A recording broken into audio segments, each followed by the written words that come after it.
No swimming, no sailing at no fishing policy mahigpit nang ipinatutupad sa lalawigan ng Aurora dahil sa banta ng Bagyong Ramil. Mula sa probinsya ng Aurora, makibalita tayo live kay Jasmine Gabriel Galban. Jasmine?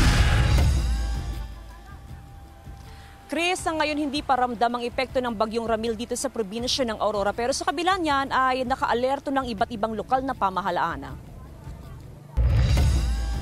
Hindi pa man nakaka-recover sa epektong dulot ng Bagyong Paulo noong unang linggo ng Oktubre. Kanya-kanyang paghahanda na naman ang mga residente sa probinsya ng Aurora sa posibleng epekto ng Bagyong Ramil na inaasahang mararamdaman ngayong weekend.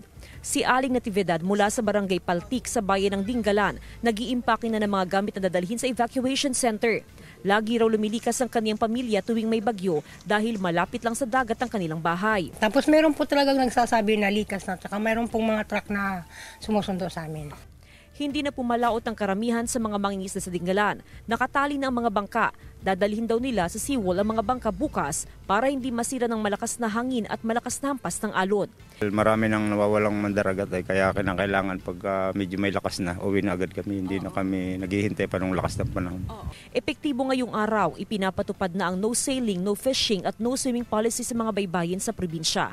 Nakamonitor ang iba't ibang LGU sa mga mangingisda para matiyak na walang pumalaot bago maranasan ang masamang panahon na dulot ng bagyo.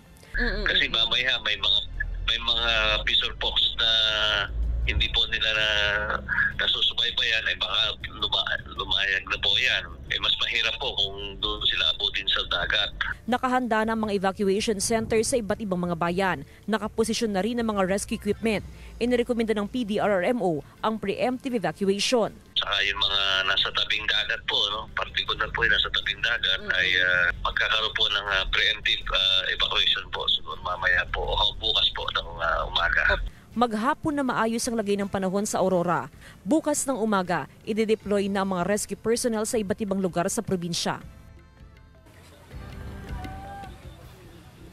Chris, patuloy na pinag-iingat ng provincial government ang mga residenteng nakatira sa coastal municipalities dahil na rin sa banta ng storm surge. Samantala, bukas ng umaga hanggang bukas ng tanghali ay sisimulan na yung pagpapalikas sa mga residenteng nakatira sa gilid ng dagat, tabing ilog at maging sa mga paanan ng bundok. Chris? Maraming salamat, Jasmine Gabriel Galban.